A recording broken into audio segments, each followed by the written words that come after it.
Hey friend, welcome to Grounded, the Vestibular podcast. I'm Dr. Madison Oak, aka the Vertigo Doctor. I am the vestibular physical therapist who is here to help you with all things dizziness, imbalance, and vertigo. In this podcast, we explore the fascinating world of vestibular disorders. Come with me as we dive headfirst into a journey to discover the mysteries of the brain, the inner ear, and the balance mechanisms that keep us grounded. Whether you've been managing dizziness for one day or 25 years, we're going to get real about what it takes to manage dizziness, handle the anxiety cycle, and thrive, not just survive, with your vestibular disorder. First, I want to remind you that this is never medical advice. Remember, this podcast is for informational purposes only and may not be the best fit for you and your personal situation. It shall not be construed as medical advice. The information and education provided here is not intended or implied to supplement or replace professional medical treatment, advice, and or diagnosis. Always check with your own physician, medical professionals, and healthcare team before trying or implementing any information found here. Hello and welcome back to Grounded. Today we're talking about partners and employees and other people who can be involved in helping you. But today we're first going to start with the win of the week as always, and today's is by Amy. Amy says, I managed a 45-minute Zoom work meeting at my desk in my swivelly chair and felt good. First time in about 18 months. Whoop, whoop. I love this one because it shows progress. First time in 18 months, I was able to do XYZ thing.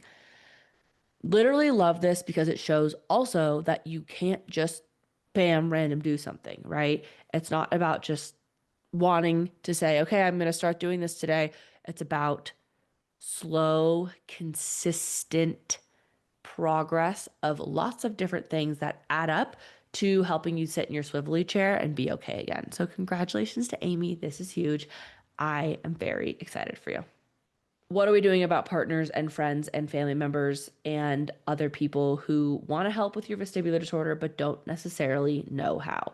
A couple of years ago, this was a while ago now, I created this as a YouTube video, so you can go watch that too if you want. But ultimately, this podcast is dedicated to people who know people with vestibular disorders and people who want to be able to more easily talk about their vestibular disorder with their partners, friends, families, etc. That all being said, this is not about getting them to understand how frustrated and dizzy you feel. This is about getting people to help you advocate for yourself and or getting people to understand better about how they specifically are able to help when you are feeling symptomatic. I get a lot of questions in my AMA box every week actually about, hey, I have a family member with triple PD or VM or whatever. What do I do? How can I help them? People in general hate to ask for help. Hate it. I don't know why we have all been conditioned this way, but asking for help is a funny thing because people generally like to help. Like when someone's like, hey, I need help with whatever, I'm like, yeah, I'll help you do, I don't know, move your whole house into a U-Haul. I will help you walk your dog. Like, whatever. But if I am like, ooh, I really need help with X, Y, Z this week, I'm like, who can I ask? Who, like, I think most people are going to be willing to help, and it's not a big deal. So first you have to practice asking for help if you are a person with a vestibular disorder. But if you are a partner or a friend or a family member of someone with a vestibular disorder, you can step in oftentimes more easily, especially on days when, or weeks when people are having a flare or an attack. So this slideshow that I had compiled, which I am kind of like taking notes from right now as I talk to you, is like pulled from people who have vestibular disorders who I asked, hey, what do you wish other people knew about having a vestibular disorder? And this is the information that I kind of like whittled it down to. So yeah, this is it. Common vestibular diagnoses that your friend or family member may have. Most common is going to be vestibular migraine. Next is Meniere's disease, triple PD, so persistent postural perceptual dizziness, vestibular neuritis, and BPPV. There are lots of others. Meniere's disease, if we went like in order, should actually be very last, and BPPV should be first. But these are the things people might need help with. Now, you can do your friend, family member, whatever, a service by Googling these or listening to my other podcasts about these things, going to my Instagram and educating yourself rather than being like, hey, tell me everything you know about vestibular migraine. Like that can get really overwhelming and frustrating for a person with a vestibular disorder because of a lot of reasons. Like it's not necessarily their job to educate you, but it can be their job to say, this is how I need help. So you can say, okay, I read up on what VM is. You don't need to know every single thing about it. You can literally be like, I learned that it's a migraine disorder, it's a chronic illness, and you get dizzy and uncomfortable a lot of the time. And that can be enough. That is enough. Frankly, that's more than most people do. But you can't just assume how or when or why someone might need or like help. What you can do, however, is know, okay, these are the common symptoms, but let's see what it feels like. So for a lot of people, and I think a lot of us can, who don't have vestibular disorders, myself included, can imagine how these might feel. So having jello in your head, having a hot air balloon for your head, being drunk, walking on a trampoline, head in the clouds, brain fog, brain zaps, like a cattle prod is on your brain, feeling like you're rocking and swaying like you're on a tree, just feeling like dizzy, uncomfortable, seeing stars, or feeling like you're on a roller coaster. A lot of those kind of more real life examples we can more easily relate to. Like most people have walked on a trampoline before. Most people have had a foggy brain day or stood up and gotten really dizzy or gone on a roller coaster and then felt like, whoa, don't love that. If you do really want to feel what it feels like, you can do a dizzy back contest. You can spin yourself in an office chair like 25 times. Be really safe. Do not do this do not try this at home, but spin in a circle a couple of times. Any of those things where you're like, whoa, that made me feel really uncomfortable and dizzy, but then it goes away because you don't have a vestibular disorder. This is what your friend, family, partner might feel like, but on a regular basis, constantly every single day. And we know that these feelings are uncomfortable. We know that it is disruptive to the moment that you feel it like that. So we can assume that it's disruptive to their whole life. I want you to know that people do not lie about vestibular disorders or about dizziness. It is more than anxiety. It is not because they are just too, quote, too stressed out. Stress and anxiety do perpetuate dizziness, but it's not the reason that they are dizzy. Those two are very different things. Different days have different needs. It's a totally invisible illness. And it's also really complex in that some days people might feel totally normal, can do everything, doesn't need help, can drive, go to the grocery store, whatever. And the next day they might be laid up in bed. Literally, the room is spinning around them, or even the next hour. So, knowing that this person is going through something where they don't necessarily always know. And part of what we do in vestibular group fit is help you to predict when this might happen and help you to have the tools where when if slash when this does happen, you can do something about it because a lot of doctors and providers are not educated in this, do not know where to like send these people, whatever. We talk through every single piece of this in vestibular group fit and obviously can help people with this.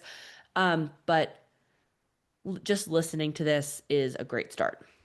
So this is a really emotional experience, and anxiety is a big symptom of vestibular disorders, but just telling people to calm down, be less anxious, try it anyway is actually not the best way to get someone to help feel better. And the less support that someone receives from their community, the more anxious and dizzier a person tends to become. And additionally, they tend to be like in a place where people are saying, well, just try harder, just think your way out of it, just try and ignore the symptoms, just try and don't think about the symptoms, whatever. It is literally impossible. And also, that's not how you get better. Like, I have helped thousands of people feel better. And I promise you that that is not how people get better. Um, People explain this as they feel forgotten, that they're different, disappointed, frustrated, bizarre, traumatic, unexplainable, um, unbearable, sad, lonely, like they're a failure, helpless, invisible, unpredictable, exhausting, and scary. And a really big one of these that is a big takeaway, I think, is the unpredictability or unpredictability of this.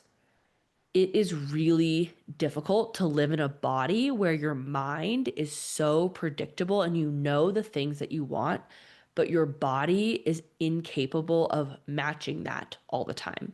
And this is especially true when you're new to dizziness. I promise you this gets better. I promise you, no matter who you are listening to this, it does get better with the right tools. It's not cheap. It's not an overnight thing. It takes consistency and trial and error and a lot of frustration and flares and feeling worse and feeling better and just like ups and downs throughout. But triggers are always there. So triggers can be anything from poor or fluorescent lighting to ceiling fans, being in the car and driving, food, skipping meals, dehydration, all of these things that are just like for most people, this is like a normal part of being a human. We are often dehydrated. We often skip meals. We also sometimes don't eat really well, or you don't eat well ever, or you are in the car a lot of the time, or driving around, or just there's ceiling fans everywhere and you probably don't notice them. The fluorescent lighting and bad lighting, you probably also don't notice. But people with vestibular disorders do. Part of this is hypervigilance, and that is, of course, part of this issue. But you can't just be like, quit noticing it because their brain is literally different than yours. A person with a vestibular disorder's brain is physiologically changed to notice these things more, to probably be a little bit more sensitive than yours is. And part of treatment is, yes, desensitizing that, but you also need support. And support does not look like just ignore it or just push through it or you're going to be fine. Not helpful, I promise. I will tell you how to be helpful though.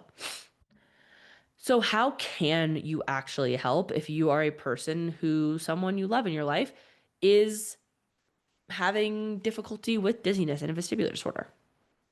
First, learn about the disorder on your own time. Use ChatGPT. ChatGPT, frankly, in my experience, knows more about vestibular disorders than most medical providers do. And actually does a relatively good job. I'd say it's probably 75% accurate in specific needs and wants and stuff, which is better than most doctors can say or do. So I'll take that. Talk to your person about what their symptoms are like and what they might need. Then have a plan of attack for attacks. Believe them. They are not making this up. I promise you, they're not making this up. Oftentimes, the words don't exist to explain how they're feeling, but know that they are trying and know that if and when they cancel, it's not because they hadn't wanted to make the plan in the first place. It's not their fault or their intention. It's because literally they cannot do it today. So don't blame them. And then ask if you can change the plan. A lot of the time, it's like, I physically cannot go to the restaurant, but you could probably come to my house and like bring takeout and we could still hang out. So provide another option like, oh, I can go pick up food instead of us going to coffee, or I can pick you up a cup of tea and we can just sit in your house and drink it and I'll leave after 45 minutes. That can be really helpful and communicative to the person, help them feel better, not so isolated, and also be on a faster healing journey. This takes time. This is a chronic illness that is going to be with them forever. But most people or many people can go into remission and feel so much better than they were previously feeling with the right tools. So, and with the right support, which is what you want to do.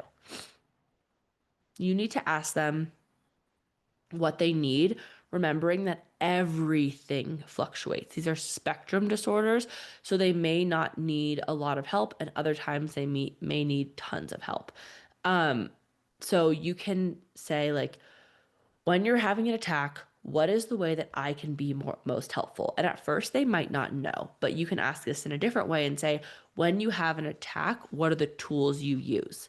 So most people some sort of toolkit. And if you don't have a toolkit, you've got to join group and create a toolkit. There is no other or better way to go about managing a vestibular disorder than having the proper tools. So, um, what toolkit do you use? What things can I help bring you? How can I help clear your calendar or take your kids to school?